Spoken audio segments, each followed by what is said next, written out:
अस्सलाम वालेकुम। तो वेलकम है आप लोगों का इमरान चैनल में। बात आज हम दो अपडेट्स पर करने जा रहे हैं।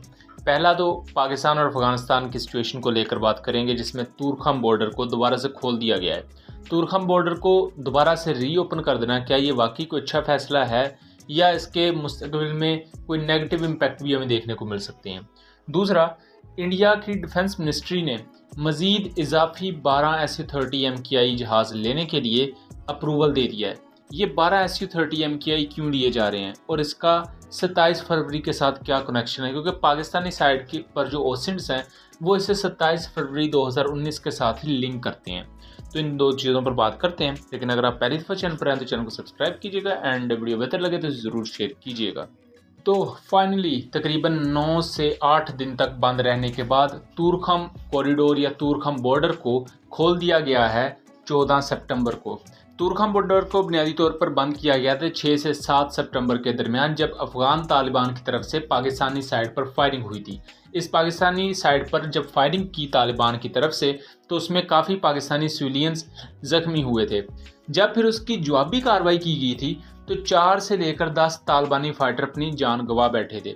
ये एक अनकन्फर्म्ड फिगर है, जिसमें मुख्तलिफ ओसेंट्स ये क्लेम करते हैं कि कम से कम 4 तालिबान और ज़्यादा से ज़्यादा 10 तालिबान फाइटर्स अपनी जान से हाथ धो बैठे थे। और ये पाकिस्तान आर्म्ड फोर्सेस ने एक जवाब के तौर पर रिटेलिएटरी फायर किए थे, क्योंकि हमारी साइड पर सिविलियंस काफ़ी ज़्यादा ज़ख्मी हुए थे तालिबान की फायरिंग से। और इसी दौरान 6 सितंबर को ही TTP ने चित्राल पर भी हमला किया था।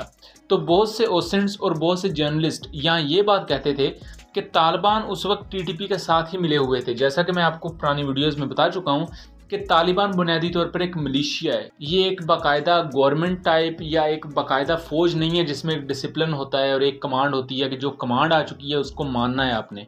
ये ऐसा नहीं है। यहाँ मुख्तलिफ मकतबा फ़िक्र के आपको रिलीजियस लीडर्स मिलेंगे, मुख्तलिफ एथनिसिटी यानी कि मुख्तलिफ नस्ली ग्रोह आपको मिलेंगे, जिनकी अपनी अपनी सोच है और वो अपनी सोच के मुताबिक ही काम करते हैं। इस वजह से तालिबान के अंदर भी आपको बहुत से फ़िरके या बहुत से ग्रुप्स नज़र आएंगे, और उसके अलावा इनके अंदर भी काफ़ी बड़े धड़े हैं। जैसा कि मैं पहले भी वीडियोस में बता चुका हूँ कि अफ़गानिस्तान में 3 बड़ी ताकतें एग्जिस्ट करती हैं। एक अहमद शाह मसूद की फोर्सेस, जिन्हें पंशीरी फोर्सेस कहा जाता है। उसके बाद तालिबान के अंदर हक्कानी ग्रुप अलहदा है, दूसरे मुख्तलिफ ग्रुप अलहदा हैं। उसके अलावा यहाँ दाइश भी काफ़ी बड़ी तादाद में मौजूद है, जिसे हम ISKP भी कहते हैं। तूरखम बॉर्डर पर अफगान तालिबान की तरफ से जब फायरिंग की गई तो पाकिस्तान और अफगानिस्तान के दरमियान हालात काफ़ी कशीदा हो गए थे। तो इस दौरान चाइना जैसी कंट्रीज़ ने दोनों कंट्रीज़ को एक पेज पर लाने की कोशिश की। पाकिस्तान और अफगानिस्तान के दरमियान मुख्तलिफ ऑफिशल्स की आपस में टॉक्स वगैरह भी हुई, डायलॉग्स हुए। उसकी बुनियाद पर मामला कुछ ठंडे भी हुए, लेकिन ब्लेम गेम इसी तरह जारी रही। पाकिस्तान कहता है कि अफ़गानिस्तान ने गलत किया, अफ़गान तालिबान कहते हैं पाकिस्तान ने गलत किया, लेकिन इस तमाम बहस का सिरा आपको देखने को नहीं मिलता। तूरखम बॉर्डर को दोबारा खोल देना मेरे नज़दीक एक जल्दबाजी में फ़ैसला किया गया है। बहरहाल इस पर डिटेल्ड जो वीडियो होगी वो हम अपने सेकंड चैनल कॉन्फ्लिक्ट कार्ड पर पब्लिश करेंगे बहुत जल्द इंशाल्लाह, क्योंकि वो चैनल हमने इसीलिए जियो पॉलिटिक्स और हिस्ट्री को डिस्कस करने के लिए और मुख्तलिफ जो फ़िलासफ़ीज़ होती हैं इन तमाम चीज़ों को डिस्कस करने के लिए बनाया है।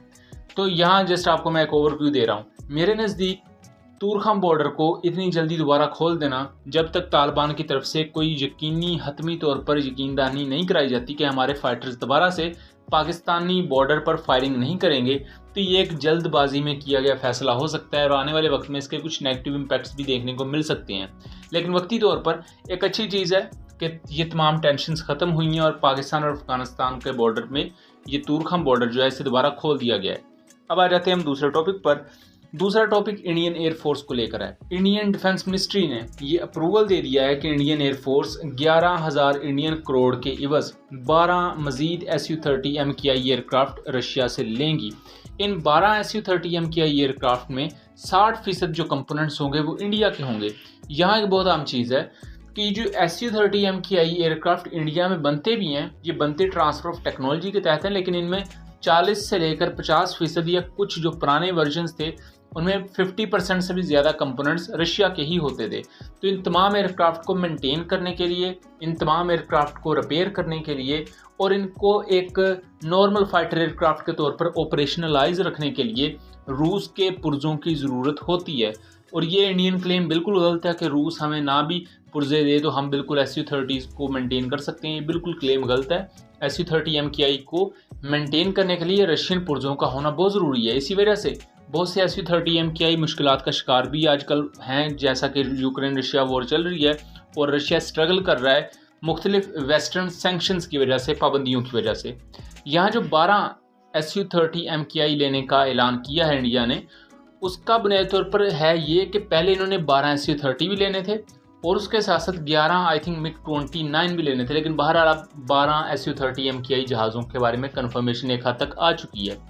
इन 12 Su-30 MKI जहाज़ों के हवाले से पाकिस्तानी ओसेंट्स इन्हें लिंक कर देते हैं 27 फरवरी के साथ। पाकिस्तानी साइड पर ये एक परसेप्शन और ये क्लेम किया जाता है कि चूँकि 2022 तक 11 क्रैशेस हुए Su-30 MKI के और एक जहाज़ पाकिस्तान ने 27 फरवरी 2019 को तबाह किया था, तो इस तरह 12 टोटल Su-30 MKI जहाज़ अब तक तबाह हुए हैं। इसलिए इंडिया उस गैप को पूरा करने के लिए 12 मजीद Su-30 MKI रशिया से खरीद रहा है, लेकिन इंडिया इस दावे को खैर झुटलाता है।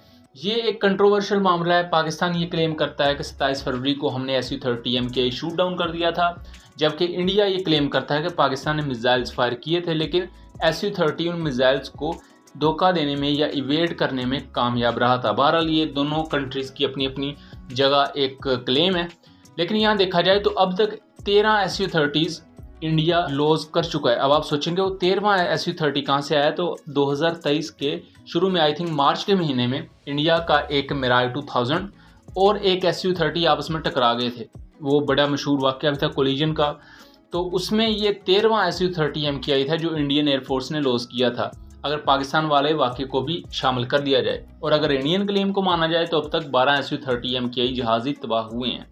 और उस गैप को पूरा करने के लिए ये 12 Su-30 MKI एयरक्राफ्ट का अप्रूवल दिया गया है। और इससे एक फ़ायदा इंडिया को ये भी होगा कि अभी तक जो इंडियन एयरफोर्स के Su-30 MKI काफ़ी ज़्यादा उनकी मेंटेनेंस और रिपेयर को लेकर जो सूरत हाल ख़राब है, उसमें भी बेहतरी आने का इम्कान है। हो सकता है मज़ीद जो स्पेयर पार्ट्स और पुर्जे इंडियन एयरफोर्स को चाहिए रशिया से, उनका भी कोई बंदोबस्त हो सके। सो उम्मीद करता हूँ चीज़ें क्लियर रही होंगी। मिलेंगे अगली वीडियो में, तब तक के लिए अल्लाह हाफिज़।